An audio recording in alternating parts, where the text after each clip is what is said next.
vice-presidente da Casa Espírita eram filhas do primeiro casal que foi conversar comigo, né, há 30 anos atrás, pedir auxílio para um netinho, ainda pequeno, com problemas. Eu conversei, dei a tela de presente para a criança. E eu não tive a imensa felicidade de reencontrar as filhas desse casal em Sorocaba, tocando uma imensa casa espírita, e encontrar o menino que hoje tem 35 anos. Né? Ele foi fazer o lanche antes de eu vir embora, e eu, na frente dele, nós muito emocionados, né? E lá em Sorocaba, então esse primeiro livro bem fininho foi usado durante 30 anos para estudar sobre suicídios e suas causas, né? Eu estou nessa jornada no estado de São Paulo. Comecei por Catanduva, Sorocaba, Birigui, e aqui, a convite de um dos grupos de arte cura que existia há 15 anos e que precisava de uma orientação. Eles tinham a orientação dos espíritos, mas não conheciam nem um médium que pudesse falar sobre isso, através do livro Arte Cura, que eu devo ao amor daquela que eu chamo de minha madrinha, que é a Clarice Ribeiro. Ela que indicou esse livro para a editora, né? E esse livro chega lá para eles, nós temos que conversar com essa pessoa. E eu fui estudar a formação de Catanduva e as necessidades. Então, lá existe um grupo assim, de arte cura atuante, que estava começando a receber as orientações, veja como a espiritualidade conduz tudo, para a irradiação para os suicidas. E eu trabalho muito na área de saúde mental, já vou explicar isso para vocês. Antes de eu chegar na cidade, eu vou estudar qual é o contexto, quais são as dificuldades, né? E o índice de suicídio considerado normal pela Organização Mundial de Saúde é 5% para cada 100 mil habitantes. E Catanduva tem 15,23% por 100 mil habitantes. Né? Então, assim, é 3 vezes maior o número de suicídio e de jovens também. Então, como eu vinha para cá, eu falei, eu estou perto. Para quem está lá morando em Fortaleza, né? Estando aqui em São Paulo, já é perto. Então, é uma alegria muito grande para mim estar aqui com vocês. Eu sou paranaense, né? Sou formada em letras, tenho mestrado em letras, né? A teoria literária e linguística. Mas há 35 anos, quem me conhece sabe que eu tenho essa mediunidade de pintura. E eu não queria essa mediunidade por muito tempo. Então, o que eu fiz? Fui nos psiquiatras para me darem um laudo de louca. Eu tomava os comprimidos e a mediunidade passava, né? Nenhum quis me dar esse laudo. Fui a médiuns para me orientar sobre mediunidade e pintura, e eles não sabiam me orientar muito, mas prossegue, porque eu estou vendo um sol muito brilhante na sua frente. Eu ficava com uma raiva tão grande, gente, que eu não queria essa mediunidade. O doutor Bezerra aparecia para mim e dizia, filha, médium não tem querer. Sim, senhor, sim, senhor. Eu nem sabia que era o doutor Bezerra, só era um velhinho de barba branca, que eu chamava ele de meu vovozinho. Porque aos 5 para 6 anos de idade, eu já desdobrava junto com ele. Qual era a característica desse desdobramento? Eu deitava, onde morávamos em Guarapuava, muito frio, debaixo assim de 3, 4 cobertas, né? Aí, quando eu ia fechar o olho, ele dizia, vamos, filhinha, que já está na hora. Eu disse, espere que eu tenho que rezar, vovozinho. Então, eu saía com ele, quem leu meu livro sabe esse relato. Ele me pegava na mão e a gente voava. Chegava num castelo tão grande, que hoje eu sei que é a Colônia Maria de Nazaré. E, à medida que eu fui crescendo, o castelo foi ficando nas proporções normais, né? E lá, nesse castelo, eu ia para um quarto, na verdade, uma cidadela com muralhas e tudo, né? Que ela fica nas fronteiras do Vale dos Suicidas, fica próximo. Eu ia para um quarto que eu sabia que era meu quarto antes de reencarnar. Eu, criança, sabia disso. E o meu vovozinho, que somente aos 40 anos de idade, eu fui descobrir que era o Dr. Bezerra de Menezes, né? dizia, olha, o vovô vai cuidar dos pacientezinhos dele e agora pegue o seu livrinho para você ler, né? Então, eu tinha consciência que meu corpo estava dormindo, e eu estava nesse castelo, no meu outro quarto, que não era o quarto da casa de meus pais, e eu abri aquele livro. E daquele livro saíam cores e pulavam. Naquela época não tinha como definir, mas hoje seriam como hologramas, né? Saíam aquelas imagens e tudo que estava escrito ali no livro virava um teatro vivo. E eu podia passar entre as imagens, só não podia entrar na história, né? Que era uma história do passado que dentro do livro saía e formava essas imagens. Quando eu aprendi a ler, já tinha uns 6 anos e meio, mais ou menos, eu peguei o Evangelho segundo o Espiritismo e corri para o meu pai. Papai, o livro que o meu vovozinho me mostra as figuras lá quando eu estou dormindo no meu outro quarto. Meu pai não entendeu, né? Lógico, não tinha sentido nenhum. Então, eu fui evangelizada no plano espiritual por desdobramento. E já tenho 64 anos, né? Então, são 59 anos desdobrando todas as noites. Meu marido diz, você é a melhor mulher de cama que eu conheço. Porque eu deito, ele fala, boa, eu já estou do outro lado. Não espero nem a noite. Então, quando eu estou indo deitar, eu já vou rezando da porta do quarto até a cama, senão eu não termino o Pai Nosso. Doida para fugir do corpo à noite, né? E aí, com o tempo, a mediunidade de pintura sempre foi uma coisa inquietante para mim, né? E muito medo de ser enganada por espíritos de falsos mentores da arte, porque nós temos uma falange imensa de copistas dos grandes mestres se manifestando através de médiuns de pintura. E a gente reconhece esses copistas porque eles estão preocupados só com o estilo, os médiuns vendem os quadros a preços caríssimos, né?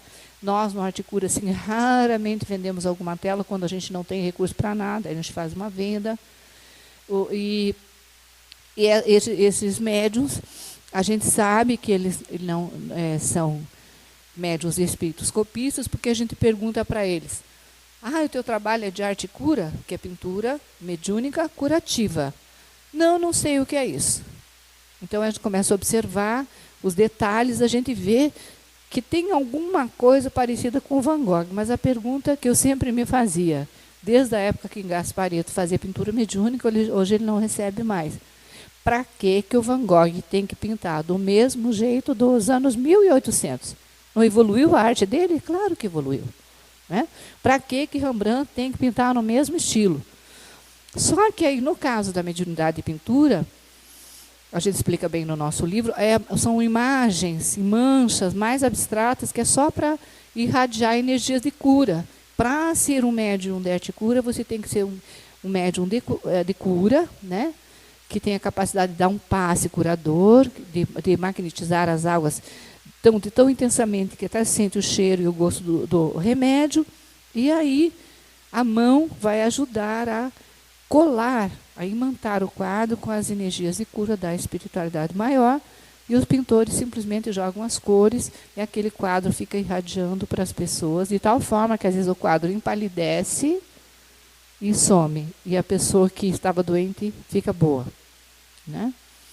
E aí, como eu queria entender tudo isso, eu fui estudando, fui pesquisando, acabei fazendo uns estudos que seriam equivalentes ao mestrado, né, pelo Instituto Sede Sapientes, em arte e terapia. Já tinha 11 anos que eu recebia essas pinturas, né? Então já tem 24 anos que eu tenho esse mestrado.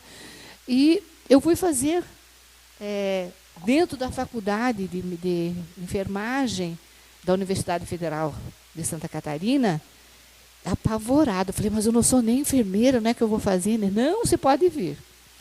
Quando eu cheguei lá, para vocês verem, assim, as técnicas de arte que eu uso nas favelas, morei 2 anos e 8 meses num leprosário, no Maranhão, com os filhos de rancenianos trabalhando, né, com doentes mentais, todas me foram passadas pelos espíritos. Então, eu aprendi primeiro na universidade do além, como diz a Frida Kahlo, no meio dos mortos, né, véia?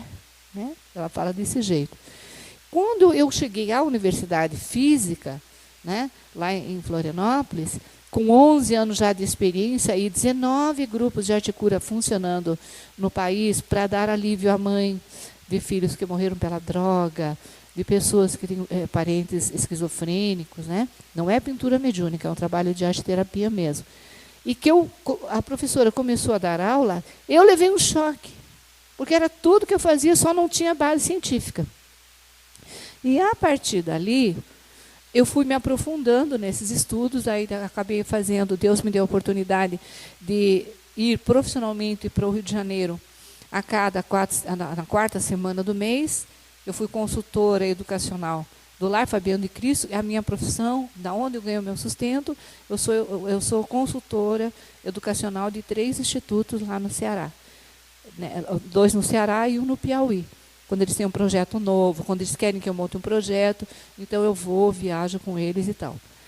E aí, nessa ocasião, eu era consultora do Lar Fabiano de Cristo e todo final do mês eu tinha que levar o relatório, que eu atendia casos no Rio Grande do Sul, 2 em Santa Catarina, 1 em São Paulo, na Vila Nova Brasilândia, 1 em Belford Roxo, no Rio, estou contando no dedo para não exagerar e não mentir, né? E uma em Betim e outra em Belo Horizonte. E aí, como era um processo em se fazendo, era um processo da pedagogia Freinet e construtivista do Paulo Freire, então mandar só o relatório escrito para o Rio de Janeiro não dava. Então, eu tinha uma reunião com o presidente do lar, que é o coronel César Reis, na época, e, numa dessas vezes, casualmente, eu fui convidada para estar numa reunião com a doutora Nise da Silveira, no apartamento paupérrimo dela, porque tudo que ela ganhava era para o trabalho com os doentes mentais dela. Assim, as paredes não tinham nem mais pintura, nenhuma cadeira era irmã da outra, todas as cadeiras eram diferentes. A mesa, tinha 3 pés que era de uma mesa e outro que era de outra mesa, e ela chega na cadeirinha de rodas, assim, extremamente emocionante contar isso para mim, que foi 2 anos antes dela falecer, 2 anos e meio, mais ou menos. E aí ela disse para a assistente dela, Neiva, solte os gatos. Aí abriu a porta lá interna, que era no apartamento dela mesmo, esse grupo, né, era um grupo seleto, que tinha umas 10 pessoas, mais eu e minha amiga, umas 12. Aí vem os gatos. Aí um gato chegava na frente de uma pessoa e fazia assim. Aí o outro vinha e se esfregava nas pernas. Miau, chegou o mais velhinho deles e se esfregou nas minhas pernas. Eu falei, gatinho lindo. Eu nunca tinha criado gato até essa ocasião. Coisa linda. O que você quer? Você quer carinho? Ou você quer bolinho? Aí ele pulou no meu colo. E eu agradei. Aí a doutora Nise falou para a assistente dela, essa fica. 1 ano depois, que eu estava já frequentando lá, que eu fui saber que eram os gatos que escolhiam as pessoas para estar no grupo dela. Se o gato fizesse assim, ela dizia assim, não dá. Energia ruim. Como o gato foi no meu colo, eu fui escolhida. Foi o primeiro vestibular ou concurso que alguém fez e ganhou por causa de um gato. E aquele gato era o Carlin, que era o apelido do gato, que era Carl Gustav Jung. Eu dei o nome do Jung para o gato. Né? Então, fui escolhida pelo Carlin. E, a partir dessa minha experiência com a doutora Nise, acho que foi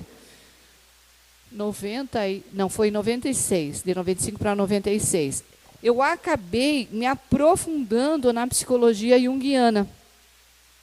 E, mais tarde, foi descoberta por psiquiatras, que eram da Associação Brasileira de Etnopsiquiatria, hoje se chama Psiquiatria Cultural, que eles utilizavam todas as possibilidades de tratamento sem usar medicamento, para que, às vezes, os próprios valores de cultura serviam como tratamento. E lá na França, de onde surgiu a arte-terapia a princípio, durante a Primeira Guerra Mundial, o psiquiatra trabalha com arte-terapeuta. E, na época, haviam pouquíssimos profissionais. Para trabalhar na favela não havia nenhum. Mas eu sempre trabalhei como voluntário na favela. Então, quando eles me procuraram, né, me convenceram de que eu estava fazendo um trabalho científico. E eu fui a Fortaleza, passar uns dias. Lá conheci o núcleo do projeto 4 Varas, que é a doutora Adalberto Barreto, que ele é psiquiatra, ele é antropólogo, ele é teólogo e ele é filósofo. O homem é quadridoutor. Tem PhD em psiquiatria e antropologia. Psiquiatria pela Universidade Sorbonne e antropologia pela Universidade de Lyon 2. Né? Então, eu fui ao Ceará para passar um ano depois dessa primeira visita, fazendo estágio num trabalho de saúde mental na favela, porque de cada 10 pessoas que vão para o psiquiatra como loucos, apenas 2 são. Os outros 8 ficaram de tanto sofrer, seja na favela, seja no condomínio chique. Né? O sofrimento causa tantos transtornos que a pessoa pode vir a ter comportamento de louco sem ser. E como a gente não medica quem não é doente mental, então esses valores de cultura, o canto indígena, a música do afrodescendente, o benzimento da vovozinha, o chá que o meu avô fazia, tudo isso serve como tratamento cultural. Né? E aí eu fui me aprofundando cada vez mais dentro da psiquiatria, dentro da sociologia, dentro da antropologia, para explicar a mim mesma o que era mediunidade. Então, eu estava falando agora ali na entrada, com 2 amigos, né? Estava dizendo, olha, eu não seria o que sou se não fossem os mortos. Porque se eu não tivesse essa mediunidade de pintura, era uma pessoa com formação em letras, com mestrado em letras, e uma professora. E hoje, graças a Deus, eu posso dar cursos de arte-terapia para as pessoas trabalharem na educação, com todo tipo de sofrimento, na saúde mental. Né? Estive em Birigui dando um curso para os psicólogos da Unesp, para a gente montar terapias de tratamento para de 20 a 200 pessoas, num único espaço, porque não dá mais para o psicólogo e o psiquiatra atenderem de um por um. Só depressivos no mundo. Em dezembro de 2014, a Organização Mundial de Saúde divulgou que existem 800 milhões de pessoas com depressão. Isso são estatísticas oficiais. E aqueles que nunca tiveram acesso ao médico, que a família acha que é um problema de preguiça, né? ou mau gênio e não leva, ou que foram ao médico e o médico não conseguiu detectar que era depressão, porque estava apresentando um monte de dores no corpo e pensa que é uma doença física. Então, eu arrisco dizer que nós temos de 1 bilhão a 1 bilhão e 200 mil de depressivos no mundo, todos passíveis de suicídio. Porque a depressão não tratada, ela leva ao desejo do suicídio. Né? É uma necessidade de morrer, o que está fazendo sofrer aqui dentro, e a pessoa, às vezes, vai ao suicídio. Então, é por isso que eu estou aqui, e como eu tenho passado por muitos lugares, as pessoas vêm me falar sobre as experiências durante o sono, a proposta aqui é esclarecer a todos nós, a mim também, cada vez que eu estudo mais o tema, mais eu aprendo, sobre a diferença entre sonhar e desdobrar. E quero contar uma história que está num dos livros espíritas, estou tentando lembrar qual livro é, que conta, eu acho que é já vou me lembrar, tá, do J. Herculano Pires, ele falando sobre experiência da mediunidade. Então, o dirigente, isso é um fato real, lá no Rio de Janeiro, um dirigente da casa espírita, muito rígido, querendo consertar todos os erros, né? Aí ele tinha desejos sexuais terríveis, mas ele não confessava para ninguém. E quando foi uma noite, ele sonhou que estava correndo pelado na Lapa atrás de mulher. E quando ele passou por um hotel, viu um outro companheiro da mesma mesa mediúnica em trajes sumários entrando com a prostituta no hotel. Ele disse, meu Deus, esse sonho foi muito complexo. Até sonhei que o fulano estava lá na zona do Meretriz e calada. Dali uns dias foram para a reunião mediúnica, um olhava para o outro e baixava a cabeça. Olhava para o outro e baixava a cabeça. Aí o dirigente ficou incomodado. Disse, fulano, você sabia que eu sonhei com você a semana passada? Ele disse, eu sabia, pois eu também sonhei com você. Sonhou? Que sonho é esse?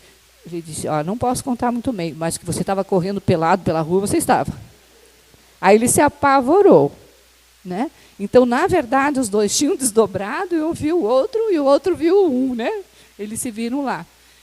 É muito difícil, a princípio, a gente saber se está desdobrado ou não. Então, a gente vai procurar fazer um estudo disso, né, com base nos conceitos do Carl Gustav Jung. Eu sou junguiana no meu trabalho, não sou freudiana, desculpa, tá, Freud, não venha puxar meu pé de noite. Porque eu não confio nos estudos do Freud, que ele diz que tudo vem da sexualidade. E o Jung diz, tudo vem da alma, tudo vem da espiritualidade. E eu cheguei a ter na mão um livro, não consegui comprar, porque quando eu voltei para comprar, já tinham vendido, era o único exemplar na Federal de Santa Catarina, que era o Jung conversando com uma paciente que dizia, olha, eu sonho que estou numa cidade espiritual. E ele pediu para ela relatar tudo, ele foi desenhando. Quando termina a terapia da paciente, ele tinha um mapa que ele desenhou de uma cidade no além. Eu, desesperado para comprar, não tinha um tostão. Falei, à tarde eu venho. Quando cheguei, já tinha sido vendido, né? Então, ele realmente estudava essa questão dos sonhos, né? Ele acompanhava os desdobramentos, e aí eu vou ter essa base científica do Jung para mostrar para vocês, e também contaria alguns casos de desdobramento. Por enquanto, não me vi pelada ainda, graças a Deus, né? Então, tá. Por isso que a gente fala de sonhos, né? O que é o sonho? O que são reminiscências e o que são desdobramentos? À medida que vocês quiserem perguntar alguma coisa, pode falar, tá? Muito bem. Segundo Jung, todos nós temos uma fonte curativa das doenças da alma, né? As doenças da psique, nome grego para a alma, né? Nós fazemos a diferenciação de alma e espírito. Morreu, perdeu essa embalagem física, é o espírito. É uma definição só para estudo. E está aqui com a embalagem física, né? Ainda não passou para outra dimensão, então você é uma alma, né?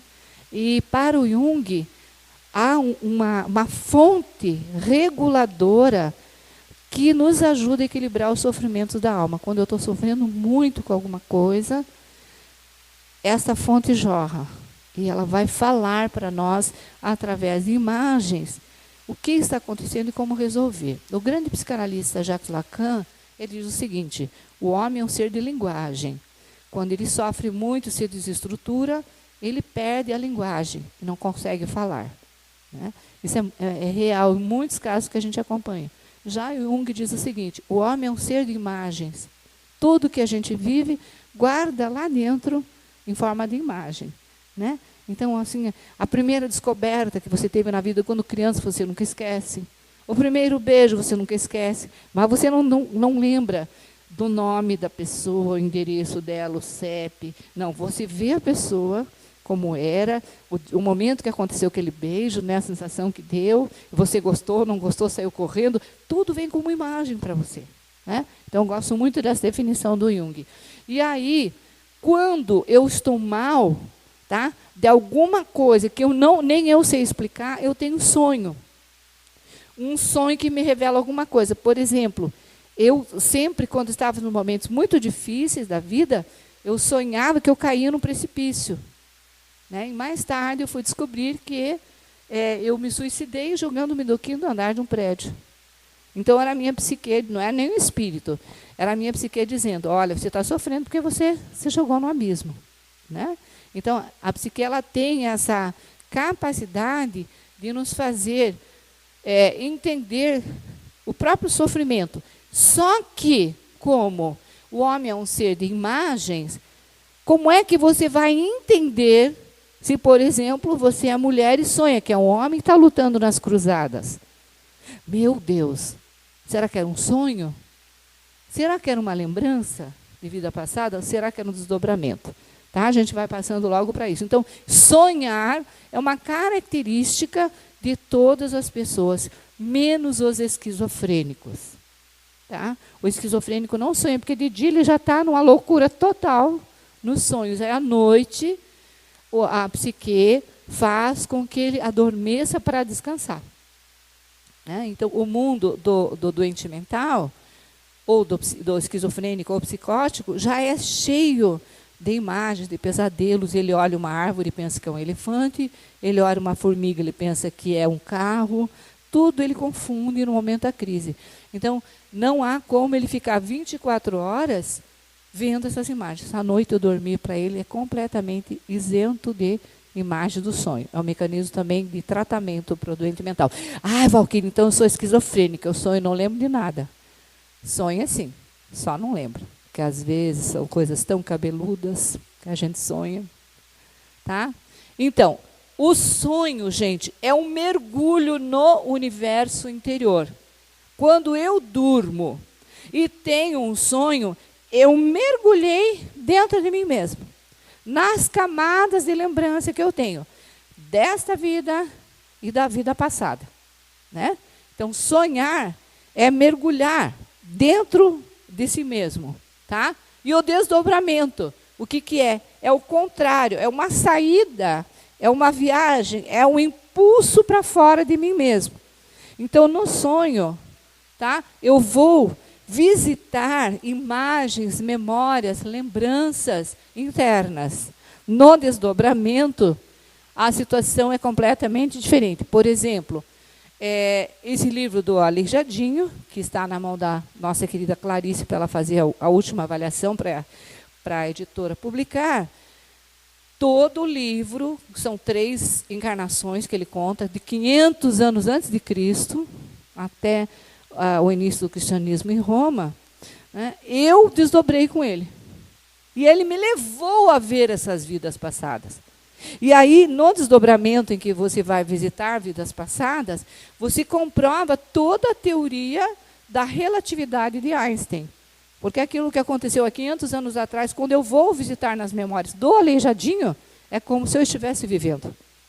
Né? Então, as memórias de vida passada, elas podem ser acessadas, sim, durante um sonho. Né? No momento em que você, de repente, encontra uma pessoa, imediatamente odeia, não sabe por quê. Você pode sonhar que na outra vida aquela pessoa degolou você. Né? Ou encontra outra pessoa, não tem nada a ver e você se apaixona na hora. Por quê? Porque há lá dentro você é a memória de um grande amor que você viveu com essa pessoa. Então, é possível eu entrar no meu universo interior e visitar vidas passadas? Isso acontece muito quando a gente reencontra alguém que passou pelas nossas vidas, nos fez bem ou fez mal. Aí a gente tem aqueles sentimentos que não sabe definir, e à noite a fonte reguladora do sonho diz, olha, você sentiu isso por fulano, por isso, isso, isso, isso. Né? Eu tive muitas experiências assim, principalmente para quem eu fiz mal, que era o que tinha que consertar depois, o mal que fiz. Né? Então, quando eu desdobro, o meu corpo fica na cama e eu, alma, vou para um outro espaço. Quando eu sonho, eu continuo mergulhada dentro do corpo físico. Deu para entender isso? Então, sonhar é não sair de si mesmo. É mergulhar nas lembranças do que houve, né? Já vamos definir melhor isso aí. E desdobrar é sair e deixar o corpo lá. Eu nunca vejo como eu saio. Quando eu vejo, já estou lá. Agora, quando eu volto, é uma queda tamanho do mundo. Eu me estrebucho todinha. Que eu não sou delicada. Acho que, como diz o paranaense, eu me apincho, eu me jogo dentro do corpo. Né? Então, quando você tem a sensação que está caindo no sono, né? Você caiu e acorda assustado, você está desdobrado. Tá? Vamos lá. Então, quando eu sonho, eu posso mergulhar no meu consciente e ter memórias, sonhar com o que houve no dia de hoje. Né? Eu posso ir para o meu subconsciente e aí lembrar de histórias de vidas passadas. Né? E também posso penetrar no inconsciente com informações que nem eu sei decifrar, mas que estão lá, porque assim, no subconsciente, na parte próxima do consciente, eu tenho memórias desde do primeiro dia de vida, do subconsciente para o inconsciente, eu tenho das várias encarnações. Tá? Isso é no sonho, é dentro de mim mesmo. Né? Tudo bem? Podemos ir para frente? Então tá. Né? Vamos ver então quais são os tipos de sonhos dessa experiência em que a minha psique se abre para revelações internas. Tá? Quais são os tipos de sonhos, segundo a definição do Jung, mais ou menos, né? As reminiscências do dia. Você passou o dia inteiro correndo para arranjar dinheiro para pagar as contas. Aí, à noite, você sonha que você acha um pote de ouro lá na cozinha da sua casa. Você levanta e fala assim, sonhei que tem um pote de ouro. Vai com a picareta lá, quebrada, estoura a cozinha, mas não tem nada. Né? Por quê? É um sonho compensatório. Eu não tinha dinheiro para pagar minhas contas, mas no sonho eu tinha um baú cheio de ouro. Talvez até fosse na vida passada que você enterrou, né? Em algum lugar.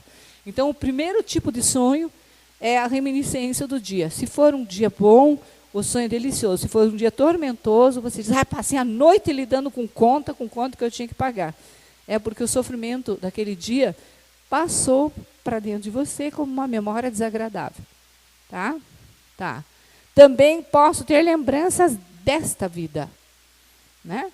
Você, às vezes, está infeliz, está triste, você sonha com a tua infância. Então, você se vê criança, você vê na cidade que você subia no pé de goiaba, corria atrás dos cabritinhos no campo, ou andava na rua para ver o carro que passava. Menino, o primeiro carro que passa nessa rua. Né? Então, eu posso ter lembranças desta vida até o dia de nascer. E já temos experiência na psiquiatria de uma paciente que tinha um ódio terrível da mãe. Essa paciente era médica, porque a mãe... mas por quê? Não sei, mas eu odeio minha mãe. E aí nós temos um processo dentro da psiquiatria que a gente leva a pessoa a adormecer. Com música, com movimentos, com relaxamento. Ela dorme e aí ela lembra, não é hipnose, tá? Nem regressão a vidas passadas. Ela lembra do que aconteceu. Então, essa médica disse, eu já sei por que a minha mãe... eu não consigo amar a minha mãe, porque eu sonhei que eu ia nascer, que eu estava dentro da barriga dela, e ela ia tomar uma injeção para me abortar. E a mãe era um anjo de pessoa. E dizia, não. E essa paciente estava em Fortaleza, mudou-se para... A mãe estava em Belém. Quando ela chegou em Belém, que era o lugar onde as duas moravam, ela disse, eu já sei porque eu te odeio, você quis me abortar. Mas como isso não? Eu sonhei que você pegava uma injeção para tomar, para me abortar. Ela disse, não, querida, foi ao contrário. Nos casamos, seu pai e eu, 15 dias depois da lua de mel, quando voltamos, eu tive muita dor, lá no Ceará e no Nordeste, eles falam, no pé da barriga, né? E aí eu falei para o teu pai, o pai dela era dono de uma rede de farmácias, falou, não, então tem um remédio lá, você está com cistite. E trouxe uma injeção. Quando ele trouxe, eu disse, não vou tomar. Vai que eu esteja grávida. Eu disse, menina, olha, não tem nem um mês de casado, você já vai estar grávida. E ela não tomou. E ela estava grávida mesmo. Então, o que o feto registrou, gente? Né? Devia ter o quê? Uns 20 dias de gravidez? Menos, talvez. Registrou a conversa do pai e da mãe, a imagem da injeção, interpretou como injeção abortiva e tinha ódio da mãe. A partir desse momento que as coisas se esclareceram, o sentimento de ódio virou rancor e depois de rancor virou nada. Então, eu posso ter lembranças dessa vida até intrauterina. Lá perto da minha casa, lá em Fortaleza, que eu moro na Praia do Futuro lá, e tem a minha casa na rua principal, e atrás tem uma imensa favela, que é a Favela dos Cocos. E uma mãezinha dessa favela estava grávida, o marido dela, ela descobriu que traficava drogas, foi preso, e eu conversava com o bebê, porque ele devia ter escutado muita coisa ruim. Eu dizia, oh, meu amor, como é que você está? Bom dia, está bem aí? Você está nadando ou está nanando? Fale para a tia Valquíria. Olhe, se você escutou alguém dizer que esse mundo é ruim, não acredite, esse povo é mentiroso. É mentira. Porque esse mundo é maravilhoso. Aí tem o céu, tem as estrelinhas, tem a lua que pisca, tem o mar para você se banhar, igual na barriga da mamãe. Ia falando as coisas, ia o beija-flor, ia contando as coisas para esse bebê. Aí a mãe resolveu ir para Brasília, ter o filho na casa dos sogros, né, que estavam morando lá. E quando ela volta com o bebê de 8 meses, ela está de costas, num comércio lá perto de casa, eu digo, não acredito que essa é você, e esse é o anjinho que estava nadando lá dentro da barriguinha da mamãe. Ele estava assim, ele se virou, e jogou os braços. Ela disse, meu Deus, Valquíria, o que é isso? Nem com a minha mãe ou meu pai ele quer ir no colo, só comigo. Você é a primeira pessoa que ele quis ir no colo. Acho que ele se lembra da conversa que você teve, que você tinha com ele. Como é que pode, né? Hoje o menino tem 10 anos, lindo ele. Então, eu posso, no meu sonho, mergulhar nas lembranças do dia de hoje ou de toda a minha vida até o processo uterino, né? E quando eu entro no subconsciente, naquela faixa limítrofe entre consciente, subconsciente e inconsciente, eu posso ter lembranças de outras vidas.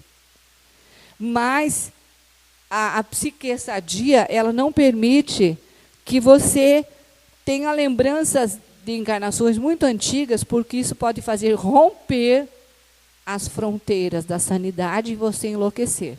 Então, há muitos casos de doentes mentais que a gente conhece, que eles enlouqueceram porque mergulharam tão fundo dentro deles mesmos, que aí misturam a vida passada com a vida presente.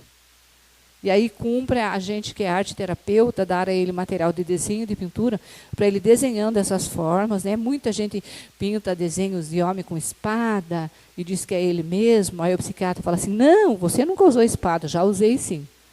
Então o psiquiatra que não tem consciência disso, que não estuda Jung, ele vai contraditar o paciente. Fala, não, não é isso, mas o paciente ele precisa desenhar aquele homem com espada, aquela pessoa eu fui um carrasco com a guilhotina, porque tudo isso é limpeza da psique da pessoa. Então, o esquizofrênico, para mim, e para alguns psiquiatras, espiritualistas, foi um mergulho tão fundo que rompeu as barreiras do subconsciente e começou a entrar no inconsciente. Né? Lembranças de vidas passadas nunca são alegres, pelo menos não para mim. Quando tem pessoa, eu quero saber da minha vida passada. Digo, pelo amor de Deus, eu não quero saber de mais nada. Tudo que eu me lembro, eu não prestei nenhuma vida, nenhuma.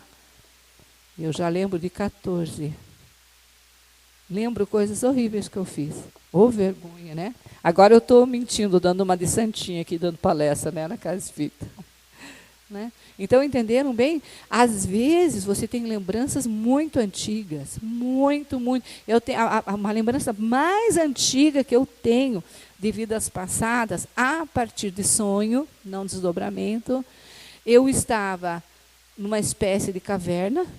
Eu era uma mulher velha, pavorosamente feia, mais do que eu sou nessa vida. E eu fazia rituais para matar os inimigos da minha tribo. Provavelmente era no México ou era no Peru, mas antes de qualquer marca de civilização nas Américas. E aí deu um terremoto, né? E eu estava lá dentro e eu morri dentro dessa caverna onde eu fazia maldades. Imagine quando você acorda. Ai, meu Deus, né? Ainda bem que eu não sei, naquela vida, eu não sei para quem eu fiz maldades, mas eu já fui uma bruxa má, muito má. Né? Tá. Existem os sonhos também que são premonitórios. Né? Quando eu tinha assim, meus 16 anos, eu sonhei que eu voava por sobre o mar, e esse mar fazia um trajeto como se fosse um rio, né? Porque tinha uma ilha no meio e tinha uma ponte, e eu me ouvia dizer, aqui nesse lugar eu vou estar e o que eu fizer vai ter uma grande repercussão na imprensa. Eu falei, eu namorava um rapaz chamado Herculano, de Porto Alegre. Eu sempre fui uma santa. Eu namorava um na cidade e 2 fora por correspondência. Uma vez eu namorava um da cidade, mas era aquele namoro, quando pegasse na mão já era sério, né? Uma vez eu tinha 3 namorados fora e um na cidade. E eu perdi os 3 porque eu troquei as cartas nos envelopes.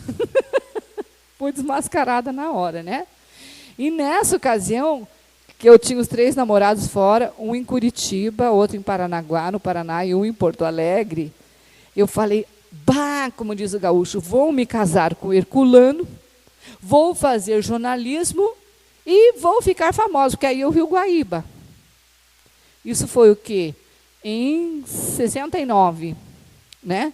Em 82, eu estava morando em São Luís do Maranhão, passando por uma ponte, para chegar numa ponta, que é a ponta do Bonfim, para trabalhar com rancenianos, e a imprensa foi fazer uma grande reportagem internacional sobre meu trabalho. Quer dizer, eu tive um sonho premonitório, e me enganei, não casei com Herculano, né? Nem fui morar em Porto Alegre. Então, muitas vezes, você não tem como definir, porque na tua realidade atual, nenhum desses fatos está presente. Quando que você pensa que está morando no Paraná e, de repente, vai morar no Maranhão, dentro de um leprosário, né? Então, eu não tinha os dados suficientes para entender o sonho premonitório. E também eu sonhava muito que eu tinha que me casar com meu marido. Eu tinha um pavor dele, porque o irmão dele é casado com a minha irmã. Eu digo, não, casar com a mesma família não vale. Eu não queria nem casar. Os sonhos eram tão fortes que eu ia no túmulo do pai do meu marido, que eu nunca conheci, e dizia, seu Félix, me ajude, tire o seu filho da minha vida. E não adiantou nada, seu Félix não me obedeceu. Então, esses sonhos, na realidade, os sonhos premonitórios, a meu ver, não tem nenhum estudo sobre isso, você lembra de alguns compromissos que você fez na espiritualidade, né? E fica guardado no teu espírito, enquanto você reencarna e se torna uma alma com um corpo físico, aquela memória está lá para dizer, olha, você tem que fazer tal coisa, é o que foi combinado, né? Então, o sonho premonitório também é regenerador, autocurativo, e ele indica os caminhos, tá? Bem, os sonhos recorrentes. Geralmente, o sonho recorrente se refere a um pesadelo, né? Eu, quando criança, tinha um pesadelo que eu nunca vi ninguém ter igual. Eu estava deitada no chão, com febre, muito mal no meu sonho, e os 2 guarda-roupas vinham do quarto, me amassavam. Aí se afastavam. De repente, os guarda-roupas vinham, me amassavam. Né? Então, era um pesadelo horrível, que hoje eu sei que é referente à minha vida passada, que eu dormia nesse quarto, dormia no chão, porque não tinha dinheiro nem para um colchão, e tinha só um guarda-roupa, né? E eu provavelmente não tinha roupa para o frio, para o inverno, então os sonhos eram esses. Aí os sonhos recorrentes, eles são na verdade, são pesadelos, né? São reminiscências desta vida e da vida passada, que se manifestam através de imagens que precisam ser decodificadas por um profissional. Então, é por isso que nós, arteterapeutas, fazemos estudos sobre mitos, imagens, né? E muito interessante que existem uns estudos do Joseph Campbell, que é um antropólogo, e do Stephen Larsen, sobre os heróis interiores e os anti-heróis. O que eu sonho, né? Eu sonho que eu sou a Mulher Maravilha? Ou eu sonho que eu sou a mulher do capeta? O que é isso? O que significa isso? Né? Eu sonho que eu sou a supermulher? Eu fui picada por uma aranha, agora estou com medo de sonhar que eu vou ser a Mulher-Aranha. Na verdade, eu serei a véia-aranha, né? Porque não, a Mulher-Aranha já passou, né? Eu já estou com 60 e poucos. Então, os sonhos recorrentes, estes são motivos de análise numa especialidade que tem da arte-terapia, que é a sonhoterapia. O paciente só vai ser tratado relatando os sonhos. O Jung fazia muito isso. Ele ia descobrindo quais são os mitos, né? Ali é um cavalo, mas tem pata de boi, tem cara de boi, um boi meio vampiresco, né? As pernas dos animais bem fininhas. Então, aí, isso é uma pintura ao estilo do Salvador Dalí, né? Eu acho que é dele. Do Salvador Dalí. E aí, ó, esses fios são raízes, significando que são coisas muito antigas. E veja que interessante, que tem os homenzinhos aqui, ó, tentando cortar. Aí eu não sei apontar. Perdão. Tentando cortar. Ops. Não, peraí, eu só sei fazer o errado. Eles estão tentando cortar ali, ó, tá? As raízes. Então, aí, se eu fosse interpretar esse sonho do paciente, eu dizia, são a própria psique, a própria alma está tentando cortar essas raízes que vêm de muito distante, né? Ou às vezes são de um trauma da vida atual, para que a pessoa corta, daí isso vai voar, vai se destruir e a pessoa possa ter uma vida normal. Veja que ele se acha ameaçado por essas imagens, né? Então ele coloca uma cruz, né, para exorcizar os próprios demônios. Tudo bem até aí, gente? Então vamos lá. Tá. Então, o sonho, o que ele é? É um mergulho dentro de si mesmo. né? É um mergulho que eu faço dentro de mim mesmo, para quê? Para eu me banhar na fonte dos sonhos e ter uma vida mais equilibrada. Se o sonho for ruim, for pesado, talvez eu precise de um psicanalista, de um psicólogo, ou de um arteterapeuta para me ajudar a decifrar. E esses sonhos, às vezes, são, os sonhos que são recorrentes, são pesadelos salvadores. Tá? Eu quero contar um caso, senão eu vou esquecer. Em Florianópolis, enquanto eu morei lá, de 92 a 98, eu trabalhava num consultório com um psiquiatra, e ele trabalhava comigo de graça nas favelas. E eu tinha uma paciente que era noiva, o noivo dela médico, e ela terminando psicologia. Os dois eram meus pacientes. E eu sabia que o noivo dela era bissexual, porque não se satisfazia numa relação feminina só. Eu não posso contar. Como é que eu vou contar? A ética me impede. O filho está dizendo, vou matar minha mãe, a mãe está na sala de espera. Eu sei que ele tem ódio suficiente para matar, mas não posso falar para a mãe. Eu tenho que desarmar esse sentimento do paciente, né? Então, aí, nesse caso, o rapaz vinha tratar comigo essa necessidade de sexo com pessoas, né, do próprio sexo e do sexo feminino. E a noiva tinha um pesadelo, e ela foi só sonhoterapia que a gente trabalhou, um pesadelo que um monstro vinha atacá-la e destruir ela todinha. Então, a gente fez a terapia dos sonhos, que é muito legal. Se é na comunidade, a gente amassa o pão e vai contando os seus pesadelos, né? E depois assa o pão, cada um faz da massa do pão uma marca para saber que é ele mesmo que fez. Na hora que ele está amassando, está manuseando aquela massa, é como se o subconsciente desse ordem, tá? Pro consciente traduzir o pesadelo. Aí termina de assar o pão, nós fazemos um chá, um café, cada um vai comer o pãozinho que amassou. E vai para casa, e nas próximas noites ele vai sonhando e vai decifrando. Eu já sei por que me acontece isso. O pão é o terapeuta, imagine uma coisa dessa, né? O organismo ele vai fazendo a digestão e a psique vai descobrindo as imagens que foram passadas pelo manuseio na massa. Como no consultório não podia assar pão, né? Imagine o que era a sonhoterapia, fazer brigadeiro, fazer cajuzinho e comer, né? Porque ia amassando aquilo e ia comendo, né? E aí ela passou a fazer essa terapia comigo. Na terceira vez que ela fez, nós já estávamos fazendo outras terapias. Aí ela, na primeira vez que ela fez assim, o monstro está caindo os pelos dele, ele tem um olhar humano. Na segunda, ela disse assim, o monstro já não tem mais o corpo cheio de pelos, é um ser humano. Na terceira, ela disse, eu sei quem é o monstro, é o meu noivo. E agora o que eu faço? Eu disse, vamos esperar para ver se você tem uma oportunidade de descobrir por que ela é um monstro. Eu não podia dizer, ei, é que você vai casar com ele, e ele vai ter relações com outras mulheres, outros homens, porque a libido dele é incontrolável. Ele é controlado pelos instintos sexuais, né? E então, não podia falar. Aí, depois desse terceiro sonho, ela volta, num dia que não era de terapia dela, pede para ter o encontro no dia e no horário diferente, e chega, ela diz, sabe que eu descobri por que o meu noivo é um monstro? Nós fomos ao teatro, na saída fomos comer na Pizza Hut, enquanto ele estava na fila, ligaram para ele, um paciente, porque ele era médico, e caiu um papelzinho. Eu pensei que era a ficha do nosso número de atendimento, ergui. E era o telefone de travestis e homossexuais, com um recadinho. Gostei muito do nosso encontro ontem. Você vem amanhã? Ela descobriu, Deus que me perdoe, eu dei graças a Deus que eu não podia fazer nada, né? Então, quer dizer, ela estava noiva dele, ela o amava, né? Mas na hora que ela tocava nele, ela sentia que havia alguma coisa ruim. E a psique disse, esse homem é um monstro, é o bicho papão, né? Ele quer papar todo mundo e você também. Me perdoe a grosseria, mas era o que o subconsciente dela falava, né? E ela não se casou com ele.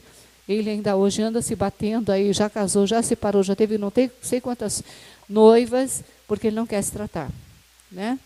E não existe cura da sexualidade, existe um processo de evolução. E se ele quiser ser assim até o fim da vida, quem somos nós, né? Para atrapalhar. Tudo bem até aí? Então, o sonho recorrente também é uma forma de proteção da vida mental da pessoa e de proteção dos perigos que a cercam, né? Então, o sonho, acho que ficou claro, é o mergulho dentro de si mesmo, né? Nesse mergulho eu posso ver coisas do dia de hoje, mas posso ver vidas passadas. E o desdobramento, o que é? Então, é a saída fora do corpo. Muitas pessoas têm essa experiência de se ver saindo do corpo. Eu não, eu saio tão rápido que eu não sei nem no momento eu não sei quem eu sou. Quando chego no lugar, eu tenho consciência que eu sou a Valquíria e que estou ali para estudar e trabalhar. Porque toda noite, com medo de eu fazer besteira, depois dessa história do médium pelado, né, eu faço uma prece pedindo para estudar e trabalhar na espiritualidade, né? E se eu fizer alguma coisa que não seja dentro desse plano, que os mentores vão me buscar, certo? Então, o desdobramento é um sair de si mesmo. Aí eu posso ter um desdobramento, comigo acontece muito isso, eu nem estou totalmente dormindo, já começo a sensação de saída do corpo, e aí depois que eu saio lá, eu indo lá, né? Mas eu posso ter nesse desdobramento a lembrança que na minha vida passada eu era um menino, né? E aí eu posso acessar uma série de caminhos a partir do desdobramento. Tá? Então, no desdobramento eu posso ter experiências terrenas. Por exemplo, você encontra o amor da sua vida, depois de 40 anos, não se viram mais, aí vocês se encontram, mas estão distantes. Um está no Canadá e outro está no Brasil. Aí a saudade é muito grande. Então, a gente sai do corpo, encontra a pessoa, abraça, conversa, né? São experiências de encarnados para com encarnados. Tá? Aí é a saída do corpo, né?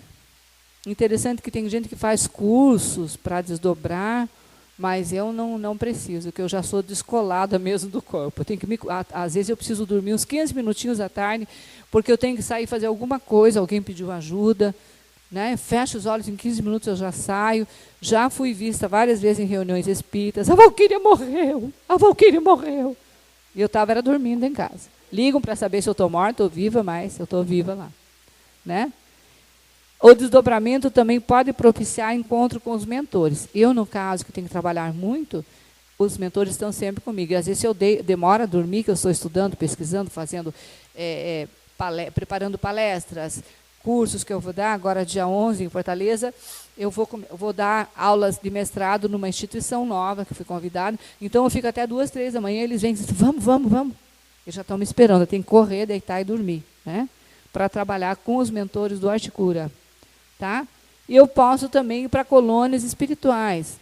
Houve uma vez que eu estava muito doente, muito cansada, e eu fui para onde meu pai vive, no plano espiritual, e lá tinha uma cama de cristal com um quartzo, uma ametista embaixo, e meu pai disse, filha, você tem que descansar. Eu deitei naquela cama e dormindo, sonhando que eu estava na cama do meu pai, eu dormi de novo e fui para um outro plano. Então, significa que os mortos também dormem e sonham. E também desdobram. Quando eu morrer e fizer isso, eu venho contar na casa espírita. Não fiquem com medo, tá? Aí a gente vai para lá, quando está muito cansado, né, se refazer para as lutas do outro dia. Tá? Mas também ninguém chega lá sozinho, não. Os mentores acompanham, orientam e tal, né? Então, o desdobramento, né, quando a gente vai para o plano espiritual, serve para o refazimento da alma, para encontrar pessoas de outras vidas, né? Pessoas de outras vidas que a gente ama, rememorar com eles essa outra vida. Então, é interessante que quando a gente começa a lembrar essas vidas, os cenários se formam. A nossa mente forma os cenários daquela encarnação. Às vezes você nasceu numa família em que ninguém te ama. Você tem saudade de uma outra família. E aí você vai, encontra com eles, revive aqueles momentos e volta bem feliz para o seu corpo para aguentar a bomba da família que não te ama aqui embaixo, né? Perdão. Enfim, sonhar é sempre um processo curativo. Sempre. É sempre a nossa alma procurando, no mergulho dentro da gente mesmo, formas de se sentir melhor, né? E desdobrar é sair para o mundo exterior. Então, agora a gente vai fazer um intervalinho. Depois a gente tem uns 15 a 20 minutos que eu vou contar alguns casos e a gente conversa. Tá bom, queridos? Podemos encerrar essa parte?